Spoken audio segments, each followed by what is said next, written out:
and welcome back to my channel.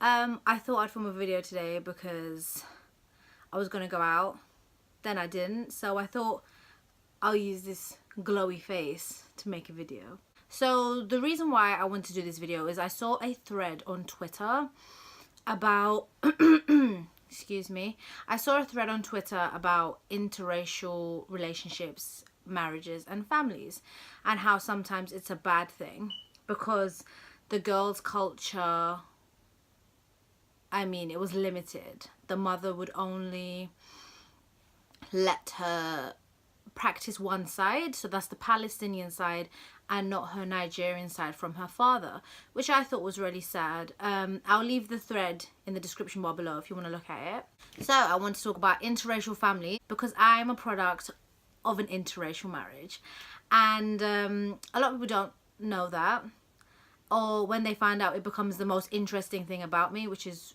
I think, is really sad because there's a lot more to me than just my race. So first things first, what race am I? My dad is from Pakistan, which is in Asia, and my mum is from Trinidad and Tobago, which is in the Caribbean. I think that it was a mix that was on two different ends of the spectrum. People often ask, how did that even happen? Well, my mum and dad were both from their own country, so they were immigrants. And they came to this country and met and fell in love and had 8 beautiful children. I am one of those beautiful children. Okay, my camera totally just dropped. But yeah, I'm a product of an interracial relationship, and I live in an interracial family, and I want to say that it's not necessarily always a bad thing, and I want to just talk to you about my experience with it. And yeah, Asian Caribbean family, a big family nevertheless, 8 children, so I have 3 brothers and 4 sisters, which is a lot to take on and a lot to handle, especially for people that don't have a big family. They just don't get it, and they just don't understand how one house can hold so many people. Obviously now most of my family are married and moved out, etc, etc. How people react to my mix. Now when I say I'm half Pakistani, they're like, yeah, like I clearly look like South Asian. When I say, especially this happened in school, so when I'd say to people, oh yeah, my mom's from Trinidad and Tobago, firstly they'd say, why are you lying?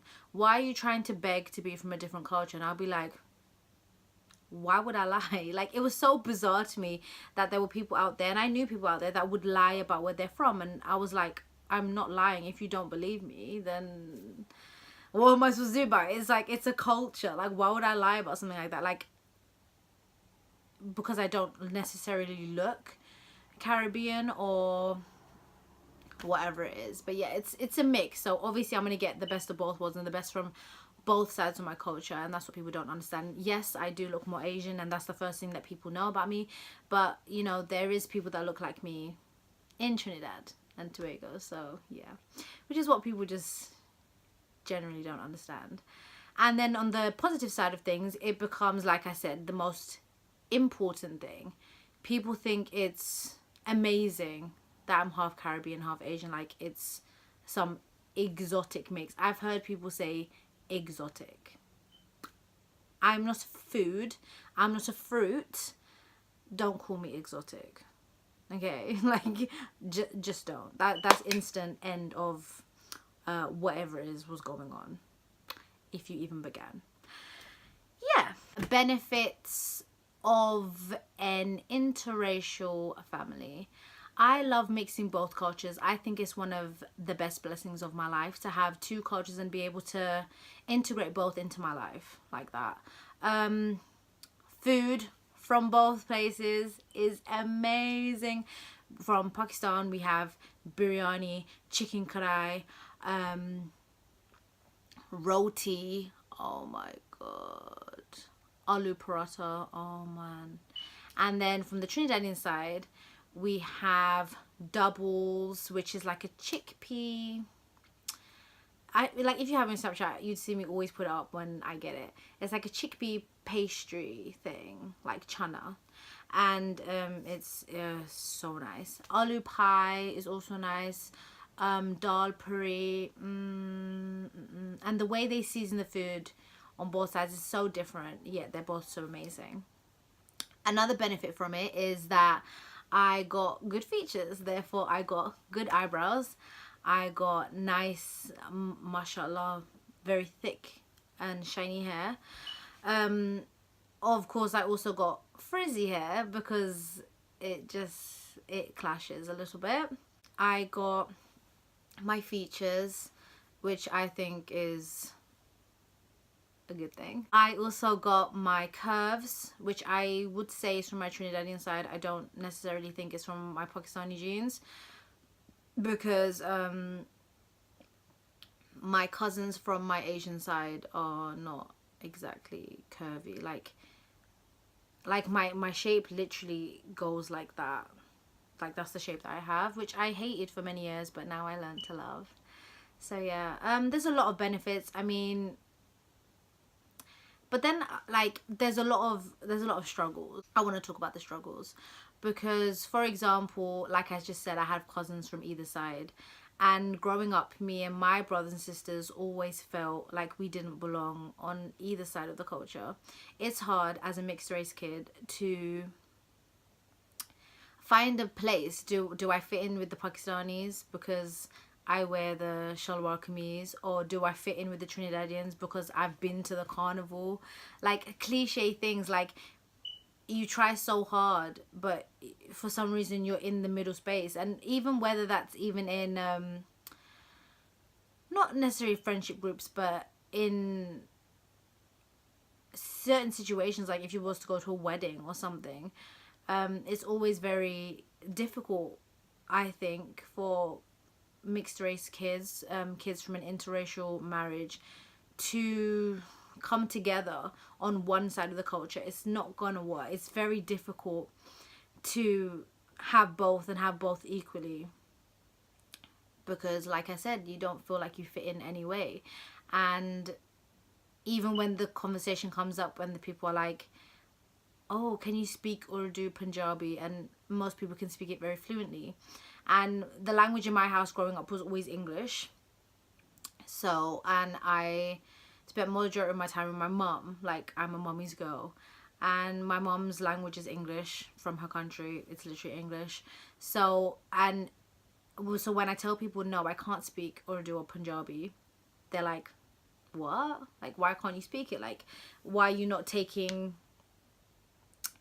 the best out of your culture? Why are you not learning? Why are you not educating yourself? And it's like, it's not that easy. It's not like, you don't want to put one culture as number one. You want to try and have both, and it's a difficult thing to try and have both at the same time. 50-50 is not going to work. And for growing up in a English speaking family, it was not my number one thing to learn how to speak Punjabi or Urdu anyway. And I wasn't one of the children, because I was like, I'm the 7th child, so I'm right at the end. I wasn't the child that frequently went to Pakistan. Like, that wasn't me. I haven't been to Pakistan in like 10 years, over 10 years. And I do want to visit, but it's a difficult thing. And I just think people need to learn to understand that there's different areas and there's different reasons why. Whoa, I look more glowy because the sun just come out. Hello, the end of January, it's Aquarius season. Yeah, people need to understand that there's different reasons why these things happen. Okay, that's a lot better. There's different reasons why some kids from interracial marriages just can't speak one of the languages. Like, it's not that hard to grasp, and you shouldn't judge people. Like I say in all my videos for all different kinds of things, you shouldn't judge people on their lack of languages. I can speak French. I did French for like 5 years. I did it for a GCSE. Like, why am I not being applauded for that? Why am I being shunned because I can't speak one of my mother tongues, as they say? It's kind of like, I don't know, like, I find it a little bit ridiculous. But what can you do? It's one of those struggles. Now, the best thing that I think, as I always say, the woman that always inspires me is my mum. And I want to say just how strong of an individual she is. She came to this country when she was 8 years old from Trinidad and Tobago. My granddad, her dad, came here and he worked for the London buses, and he was a bus driver for many years. At the age of 17, she fell in love with a Pakistani boy who was 18, I believe, and she compromised a lot and she gave up a lot for us, for her children, for her husband, stuff like that. My mum, when she was about 18 and she was 19 and she had her first child, shout out to you, Noor, if you're watching. And she went to Pakistan, a country where she didn't know. She only knew English. She didn't know the language. She didn't know the people. She didn't know his family very well. And she went and she lived there for a while. And she tried so hard with the lifestyle. And I can only imagine how scary it must have been for my mom, because it's not easy going to a place where you feel so alien. And she did it. And my mum can speak Urdu and she can speak Punjabi and she can communicate very well with people from all South Asian countries. She can also cook the food better than people I have tasted that are originally from Pakistan, like predominantly like Pakistani women. My mum can cook as good, perhaps better than them, and she's such a strong woman. For not that necessarily that she diminished her culture, but she integrated so well and made sure we learned that side of the culture as well, and we weren't choosing one. And my mum, she's a strong person, because if I was to have to go to a different country, like if I was to get up one day and like go to Turkey, then it would be hard for me because I wouldn't know the language and I would probably not be able to do it. But I'm not as strong as my mom.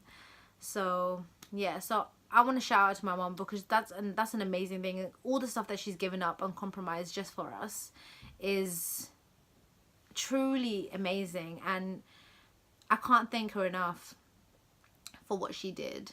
If you're an Asian person, come speak to my mom. She would literally be able to speak to you. You would first start, my mom literally looks quite Asian anyway. Like, people think that she's Indian. So I'll insert a picture if you haven't already seen her, like on my wall, and she's up there. Yeah, she like literally, look how beautiful she is in South Asian clothes. She's amazing. My mom is so beautiful and she's always been amazing, and I'm so proud of her. Like, we don't say enough, but I'm so proud and I'm so happy that she gave us the upbringing that she did. Oh, she's just an amazing lady. But yeah, she integrated so well. She taught us so many things, and I also do the Trinidadian side. Like, I go with my grandma. I went to the carnival with her. If I can find a picture, I'll insert a picture from when I was young. It's quite horrific. But yeah, I went to the carnival with her. It's an amazing experience. I need to go to Trinidad as a grown person. Obviously, I have to be like, have like abs. Because on Maracas Beach, I'm not going to be looking there looking like a hot mess. I need to be looking like 10'10", 11'10". Right now, I'm like 8'10". So I just need to get a bit better at that. But yeah, like, I'm so proud of my siblings. And yeah, I just want to say that interracial families are a blessing. Interracial marriages are something I 100% condone. How can you not want to, like, you have your culture. For someone like me, I already have two. So inshallah, when I have children, I want them to perhaps have a third culture, because they would have two of mine and they could have a third one. Or like, yeah, like, what if the person that I find is also interracial, like a product of an interracial marriage? then my child or children will have 4 cultures. And that's not scary to me. That's amazing. That's beautiful. I want to teach them so many different things, ensure that they have like the best life ever. Because like, I'm not even just interested in my own culture, I'm obsessed with other people's cultures anyway. Like, I want to go to Mexico so badly, because anyone that knows me knows I'm in love with Mexican culture. Like, I'm not a beg, like I'm not gonna like say, oh my god, like I'm like 25% Mexican. Like, are you dumb? Like, please. But I want to visit Mexico. I think the culture is beautiful. I also want to watch Coco, the animated movie. If you've seen it, comment down below what you think and if I should go and watch it. But I'm gonna go watch it anyway. I literally just ask people opinions for decoration sometimes. I'm gonna do it anyway. I love other people's cultures. I love learning about anyone's culture. So how can you not want to form a bond, form a marriage with someone where you can have 2 cultures for your children, have them more known to the world? You don't need to stick to one thing, one-dimensional mindset. Like, how can you just, like, how, if you had the opportunity, like, why would you rule it out? Like, why would you say you're afraid of different, like, across culture? It's not that deep. It's really not. I think it's beautiful, and I think people need to stop putting a negative idea on interracial marriages and couples in general, because I'm a product of that, and I'm more blessed for it and more aware of things. Yes, I've talked about the struggles, but the benefits are amazing. And I just want to talk about that because of that thread was really thought-provoking, and this looks like it's going on for 20 minutes, so I'm gonna have to cut that down a lot. Interracial marriages are good. If you're an interracial couple and you think you're struggling right now, please persevere and go on. Your love is beautiful, so don't care. Like, you shouldn't care what other people think. You should do you, okay? And yeah, my children will be very lucky, inshallah, because they have 2 cultures already, like planned, like it's already set that they have 2 cultures from me. And then whoever is the lucky person to get me, then they can also share my culture too. That was my video. Thank you for watching.